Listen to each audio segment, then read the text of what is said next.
নমস্কার, আশা করি সকলেই ভালো আছেন। জানেন, কাল একটা হঠাৎ কাগজে বিজ্ঞাপন দেখলাম, পুজোর নাকি আর বোধহয় 138 দিন বাকি।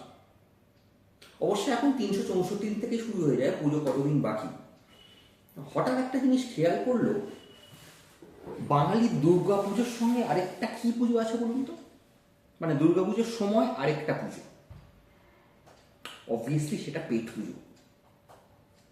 একটা হঠাৎ অভিজ্ঞতার কথা মনে পড়ে গেল, আপনাদের মধ্যে কারুর মানে পিক টাইমে দুর্গাপুজোর মধ্যে হোটেলে গিয়ে খাওয়ার অভিজ্ঞতা নিশ্চয়ই আছে।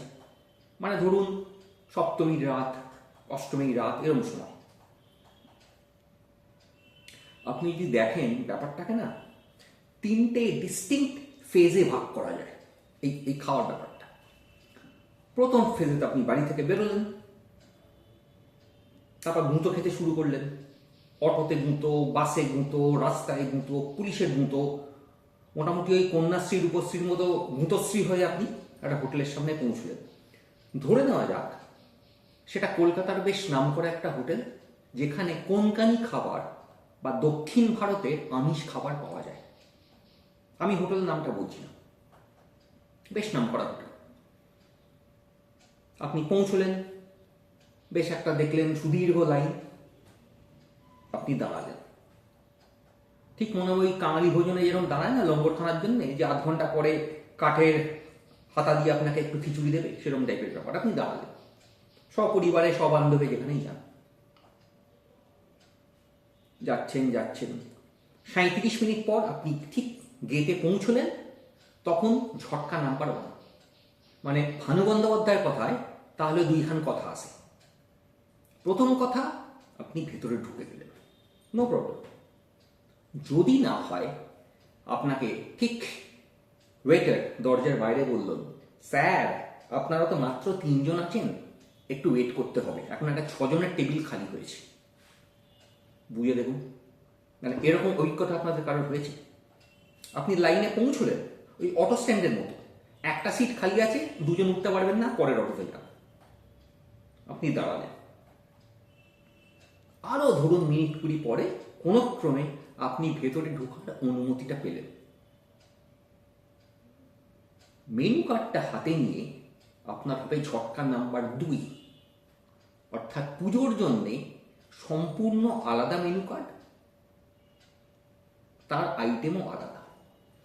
আমি ব্যক্তিগতভাবে সেই রেস্তোরাঁয় খেতে গেছি কোনকানি খাবার বা কেরালার খাবার, আমিষ খাবার। আমি মেনু কার্ডে দেখলাম লেখা আছে মাটন রোগান জোশ পুজো স্পেশাল, চিকেন ভর্তা, প্লেন নান, ডাল মাখানি। অবস্থাটা কি হয় একবার বুঝুন। মানে উত্তর ভারত দক্ষিণ ভারত মিলেমিশে এক হয়ে গেল, দুধে আমে মিশে গেল, আপনি আঁটি শুয়ে গড়াগড়ি খাচ্ছেন, কিচ্ছু করার নেই। এটা তো গেল মেনু কার্ডের বাঁ দিকটা। একটা মেনু কার্ডের দুদিক হয় জানেন তো, বাঁ দিকে থাকা হচ্ছে খাবারের নাম যেটা আপনি নেবেন, আর ডান দিকটা থাকে হচ্ছে খাবারের দাম যেটা আপনি দেবেন। এবার দামগুলো আপনি যখন দেখছেন, অনেকটা ওই উবারের সার্চ প্রাইজিং এর মতো, কোনো মানে অনাথ দাম যাকে বলে, অর্থাৎ দামের কোনো মা বাপ নেই, কিচ্ছু করার নেই। ঝটকা নাম্বার 2। আর 3 নম্বরটা কি হয় জানেন তো, সবচেয়ে যেটা রাগ হয়, আপনার পেছনে তো মোটামুটি লাইন দিয়ে লোকজন দাঁড়িয়ে আছে, মানে আপনি যে আস্তে আস্তে খাবেন বা একটু তবিয়ত করে খাবেন, মানে লোকজন এমনভাবে তাকাবে, মানে উঠলে ভালো হয় আর কি, মানে ইচ্ছা থাকলে আপনি একটা ডিশের অর্ডার দিতে পারবেন না। আপনি খেয়াল করে থাকবেন, আমাদের জেনারেশনের আগে আমরা যখন ছোটবেলায় বিয়ে বাড়িতে খেতাম, তখন তো ওই কেটারার নামক বস্তুটির আবির্ভাব হয়নি। ওই দেখবেন এর মতো জিনিস, দুখানা স্ট্যান্ড, তার উপর একটা কাঠের তক্তা, নিউজ প্রিন্টের রোল, বসে খেতাম। কোনো কারণে যদি কেটারারের একটা আইটেম কম পড়ে গেল, ধরুন 2-3টে যদি খানেওয়ালা পিসেমশাই বা জ্যাঠামশাই আসে, ও মাটন কম পড়তে বাধ্য, তখন এই কেটারারওয়ালা না দুটো পন্থা নিত। মানে আপনাকে ধরুন কেটারার যাচ্ছি, মাংসের প্লেট নিয়ে আমি যাচ্ছি, আমি প্রশ্ন করব, আমি উত্তর দেবো। মাংস লাগবে? না। আপনার? না। আপনার? না। না, মানে আমি প্রশ্ন করছি, হ্যাঁ আমি প্রশ্ন করছি, না আপনাকে বলার আমি কোনো খুব একটা স্কোপ দিচ্ছি না।